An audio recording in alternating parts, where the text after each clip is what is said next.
says we're going to live stream. And we should be live, I think. Yeah, we should be live.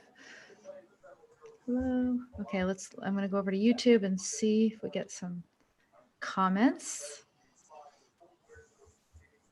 Benjamin will leave some nasty comment. Oops, I just did the wrong thing.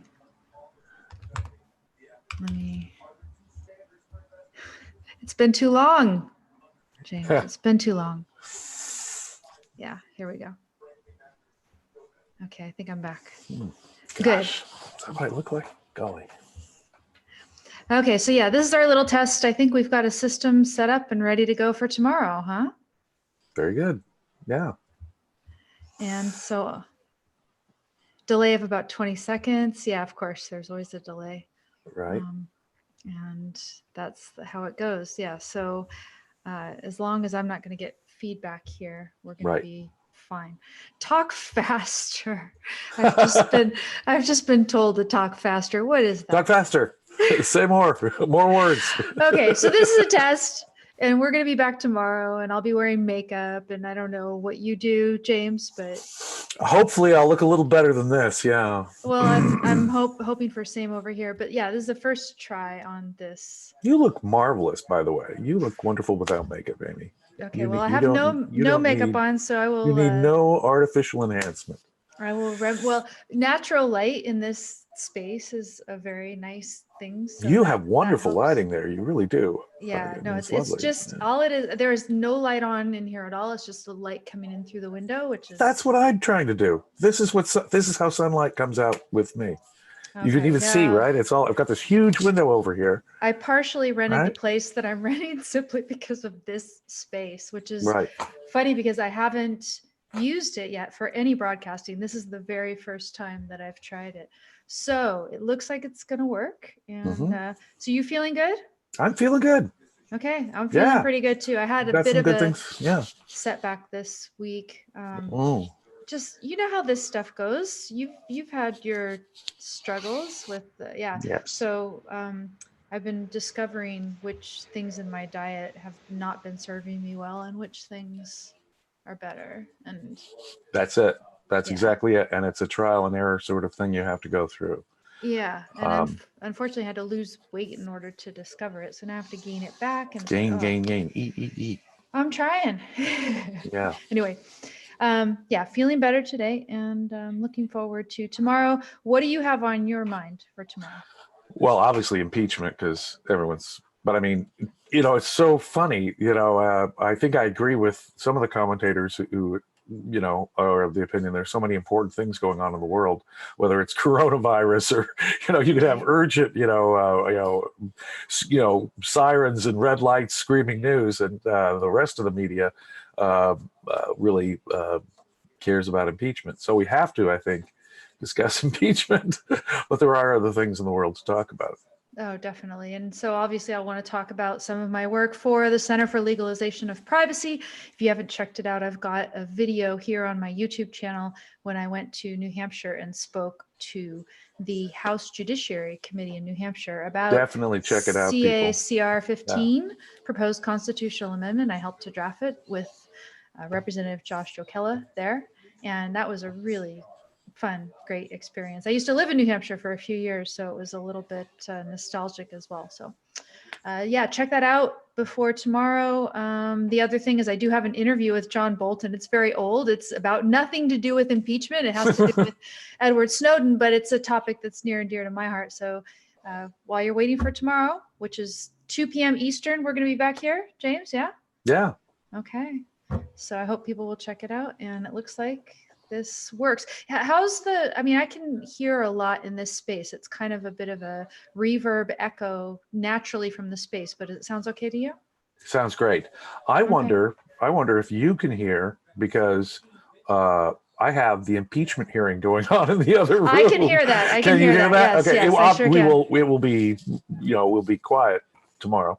I will have it. So have you had this on noise. nonstop? Have you had this on I have. confession time? It's sort time. of been confession. A lot of my sane friends, they'll post, I am completely out of the news of the day right now. Thank you very much. And I get love, wonderful. Good for you.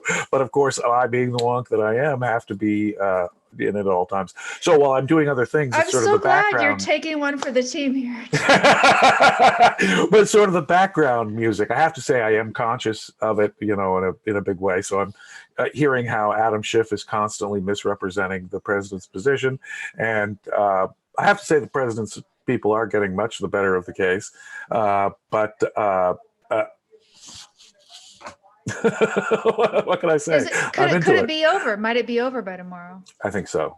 Okay. Oh, I think that's the momentum. And by listening to these questions, when you hear the questions on appeal or to the Supreme Court, you get an idea of where the Supreme Court, where that justice is going by his question. Sometimes, there are some justices, they're harder to read from their questions, but it's even more easier when the senators are asking questions. Okay, well, the only connection I've read a little bit, and the tiny bit that I read last night, I read one question that actually seemed pertinent, and you'll disagree maybe because you say that the Trump attorneys are getting the best of it. But the question that I saw was, did Trump bring up any corruption about the Bidens before Biden announced his candidacy? Yes or no?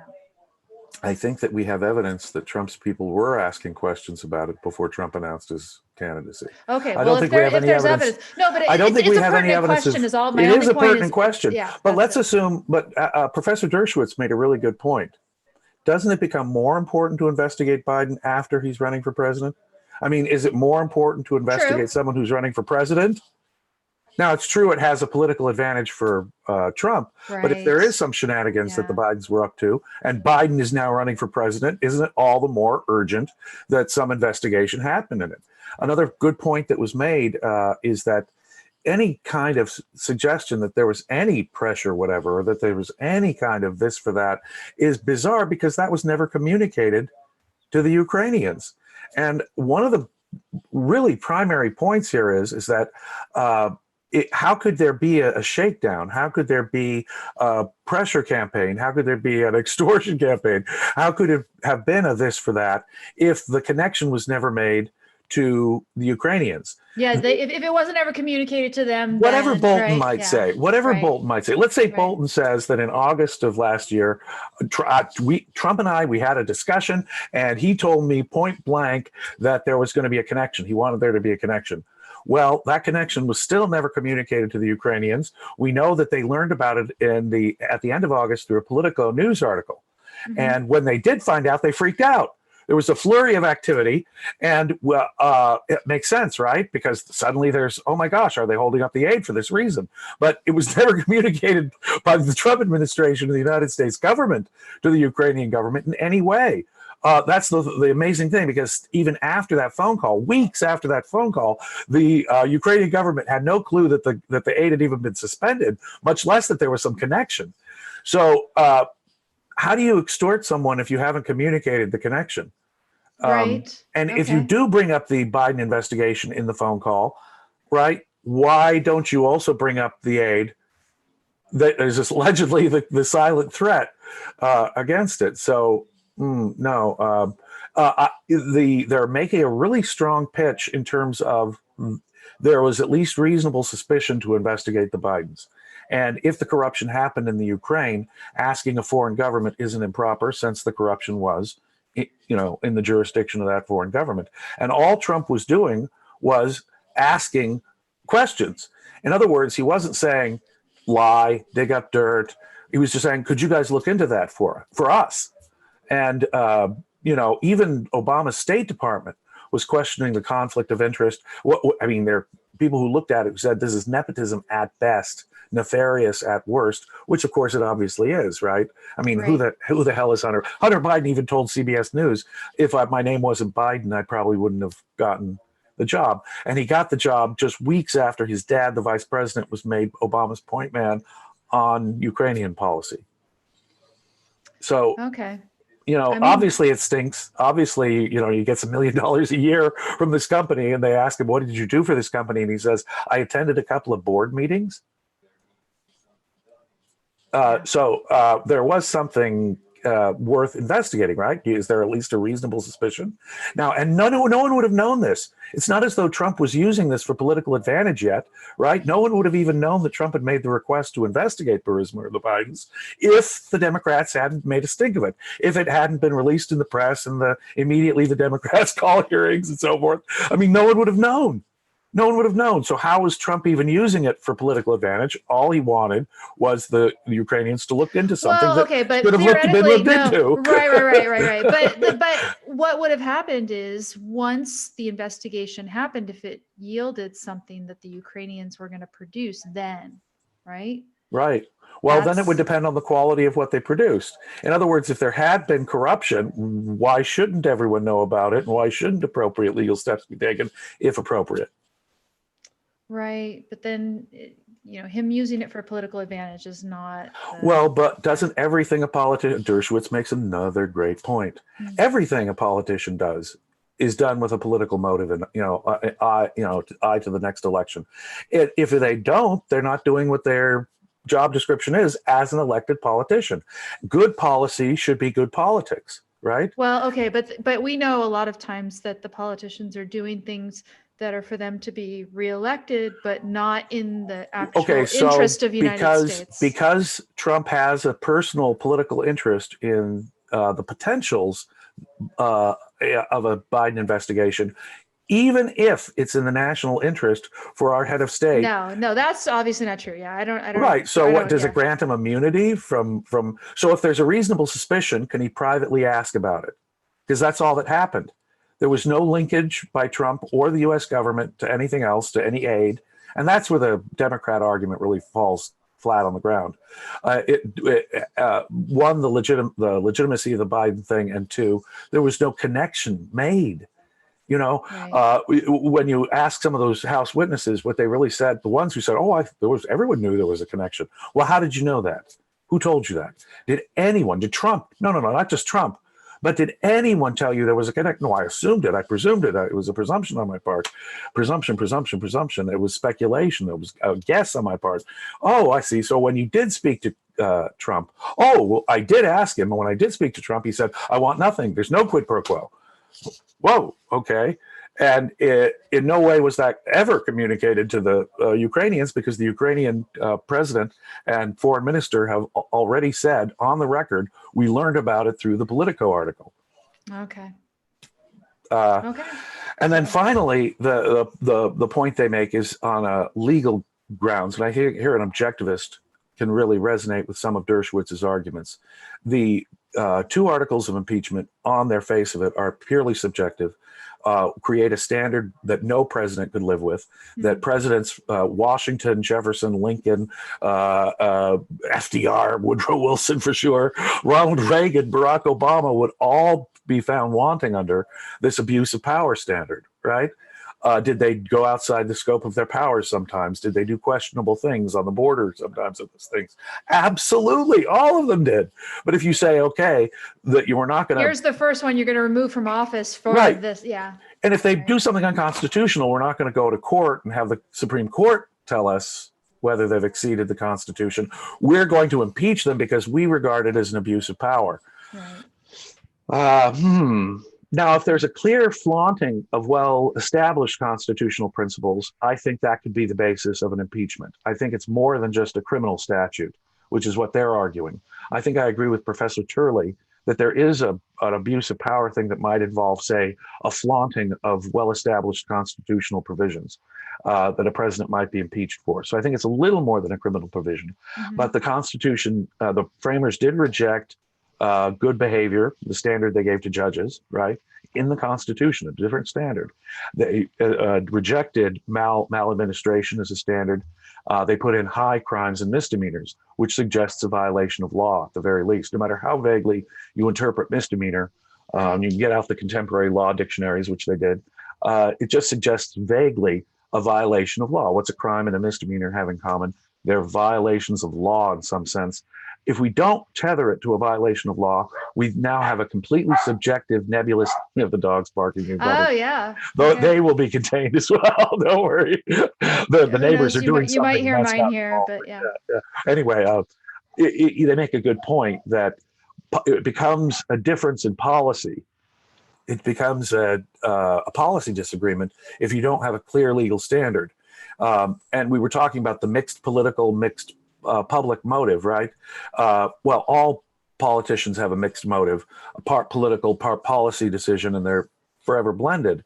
And if you have a nebulous abuse of power standard, anything you don't like, anything you regard as dubious. You know what this reminded me of? It reminds me of Kant's standard for good actions, right? So for him, it's the motive of duty has to be sufficient to determine the action, right? And right for the action to be good. Good motive is everything. Right. But I mean, those words mean something for him, right? The motive of duty has to be. So what happens is if anything that you do for which you have any self-interest tied to, right, you're automatically, according to Kant, supposed to. And that is exactly the stand. Right, you're supposed to be suspicious of yourself, right? You really reminded me of Nadler today. Nadler today said any corrupt motive on Trump's part, and he confuses political and corrupt, as if any political motive is necessarily a corrupt motive. Right. And how would we know it was corrupt if it wasn't a violation of law? Right. See, otherwise we're untethered to anything objective. And Nadler definitely was the Kantian today. He was saying any part of his motive, if any part of Trump's motive was political / corrupt in his mind. And that's Kant, right? So Kant puts it together, the standard, so that every time you have a self-interested motive to do anything, right, no matter how much in the interest of others or whatever it is, right, you're going to suddenly doubt yourself. And so that the only thing that you feel self-righteous about in a Kantian morality is the thing that you do that you really don't want to do. Right? That's the only thing you can really feel clean about. Right. Because if you do want it, how do you ever know that it was really done out of duty? You're going to feel guilty. Right. So Kant does allow that, okay, you may want it, but you still acted out of duty. But honestly, how do you know that you've really acted out of duty if you have any personal motive at all? Exactly. Right. Yeah. To really know that you're being Kantian in the strict sense, you really have to have no interest whatever. Exactly. And there's even a passage and he's got in the groundwork for the metaphysics of morals, right, where he talks about if you want to stay alive and you take those actions to keep yourself alive, you don't get any moral credit for that. Yeah, meaningless. But if you don't want to be alive anymore and then you still keep yourself alive anyway, now you get some credit. You're dragging your bones through life like like Schopenhauer, the philosopher.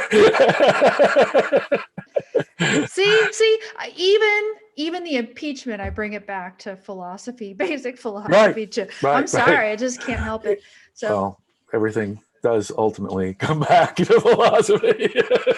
And so you're saying it was who was trained in Kantianism today? I don't know if he was trained in I bet if you press Jerry Nadler, the congressman they're all trained. They're all trained. Exactly. Yes. They are.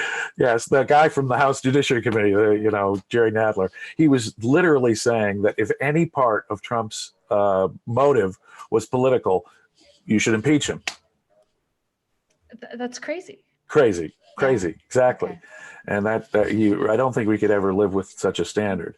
Yeah. That's why we and then you've got Schiff misrepresenting the president's position. The president comes in saying, look, it has to be a violation of law, a crime, says Dershowitz. So Schiff says, so there's no quid pro quo that could be corrupt in the president. He can do anything. No, they didn't. They said if it's a crime, they did put a limit on it. So what you need to do, Adam, is give us a legal standard. I don't know, James, if I agree that it's got to for sure be a crime. I agree. But I agree. I think I disagree with with Nadler about, if any. I'm with you. But there still should be a legal standard. I mean, when you're going into court and you're defending against an allegation, there has to be an objective standard. Yeah. What are the elements of the offense? How does the law that I'm supposed to have violated read? I mean, if there's no objective standard, I don't know how to defend it. There's no objective way to prove the accusation or to defend the accusation. And it could be anything in the future that they define as corrupt. Yep. Okay, I've got a comment for you here, James, on YouTube. Okay. Benja Che says, but James, that is a retroactive approval of what Trump accuses Obama of in regard to himself. Yes, they're all hypocrites. Unfortunately, the lawyer in me says we have to go by an objective, consistent standard. And if they're being total hypocrites, the other guy did it isn't a good enough standard for me, or the other guy got away with it isn't a good enough standard for me.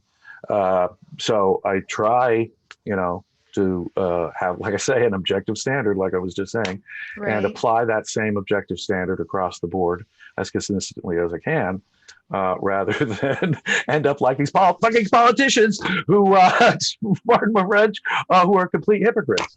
Who, you see it in this impeachment thing. It really each side is playing what the other side said during the Clinton administration, and some of the same cast of characters were there.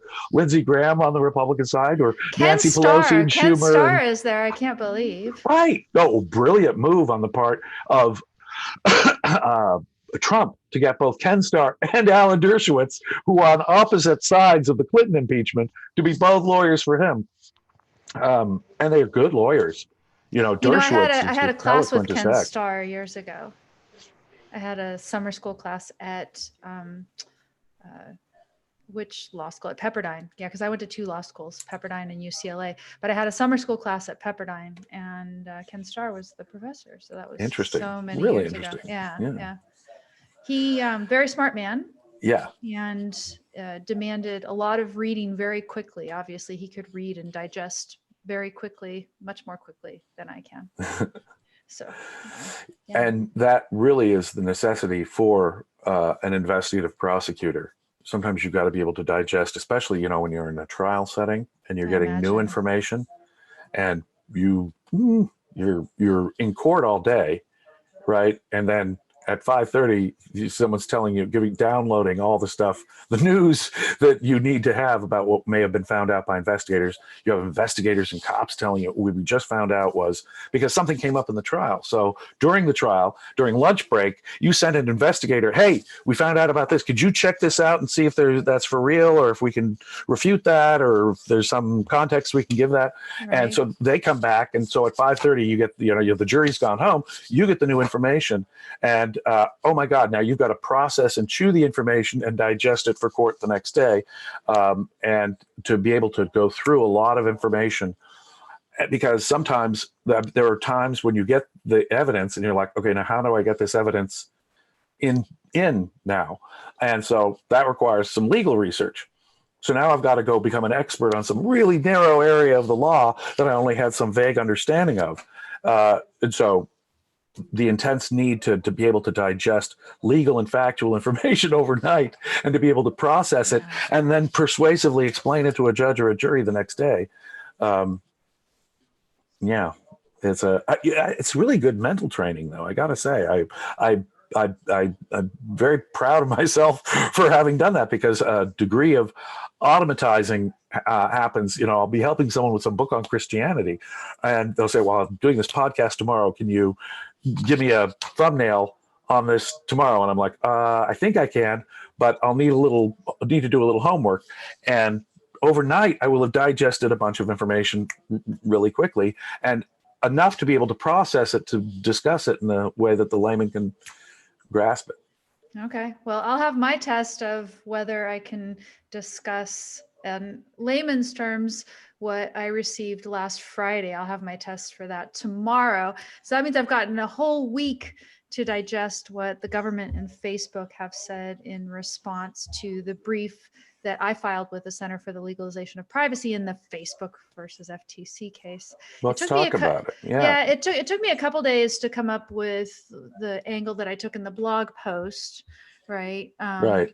I just kind of digested it for a bit, but anyway, people can go check out a preview, legalizeprivacy.org, and I will do my best to unpack it a bit, because I've been requested to make it a bit more accessible tomorrow. So we'll do that as well. There's no legal brief that the ordinary person can understand. They make it so that a legal argument is going to be inaccessible.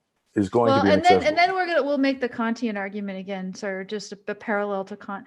I took a great seminar on Kant when I was in graduate school, and one of the assignments that we had, it was just the most basic assignment, and we had to do a bunch of this, was paraphrase chunks of the Critique of Pure Reason. That was all. That was just all we had to do was just. It's a good exercise. Right, Can it be done?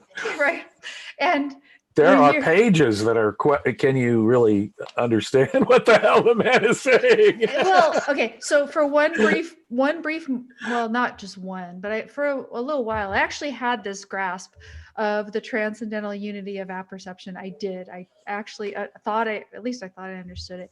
But you graphed it out and you had to take notes carefully. That was what you're saying here. you simply cannot paraphrase Kant completely without at some point starting to adopt his terminology. Right. It's so sad. Getting vague and crazy and mixed so up. Those of us who have been steeped in the law or in a particular area of the law, it is, I think, sometimes difficult to gauge whether what we're doing is going to be understandable to a layman or not. So yeah. That's my challenge tomorrow. Right. And yeah, so I mean, for you, everybody will have, I guess, steeped themselves in, all the news about the impeachment and stuff. So you'll have an easier task than I think I do have an easier task. I'm going to explain something unfamiliar to them. Yeah. But yeah, if people want to go check out what I said to the New Hampshire House Judiciary Committee, again, I did have, sort of a challenge because they weren't all lawyers or, even lawyers are not specialists in this area that I'm trying to work with. Definitely true. I think I did a pretty good job in the 20 minutes that I got there on that video. I'm going to try to put up on my YouTube channel a version of that has better audio. Someone actually, out of the kindness of his heart, went through and made the audio file better. So I'm going to try to get that up. Isn't that nice? Yeah. That is very nice because, just the natural audio that person would take is definitely not professional grade audio. Well, but it's and we weren't allowed. I mean, we weren't allowed. For example, you can't see my face or anything, which is fine with me. I felt less self-conscious enough anyway. Right, so yeah, exactly. I'm sitting there. You'll see in the video, I'm sitting there in front of, there's like 12 to 15 members of this committee all around me, in front of me. So that makes you a bit self-conscious enough. But there was no camera on me, and moreover, you couldn't set up a microphone up there or anything. It was just take a video off the iPhone, and that's all we could do. But still, it's nice to have it there. Yeah. So we'll talk about it. You did a great tomorrow. job. Yeah. You're very good in those settings. Well, those settings. It was one and only time that I've been in a setting like that. Well, see, you're already good at it. I'm hoping to have more opportunities like that, but some of that will depend on, people supporting the effort, and I'll make that pitch tomorrow as well. So everybody, we're going to sign off now. I've been sitting here on camera without makeup way longer than I ever intended. Thanks, James, for waxing on the impeachment. And we'll kind of talk a little bit more about it tomorrow, see if there's any developments. Hopefully it's going to be done soon because it seems pretty much. Yeah. Wouldn't it be wonderful if they wrap it up on Friday, Saturday, maybe Monday at the latest? I'm thinking that is possible. Okay. Excellent. Okay. So I'll see you tomorrow. Thank you very much. And I'm trying to get end meeting for everybody. See ya.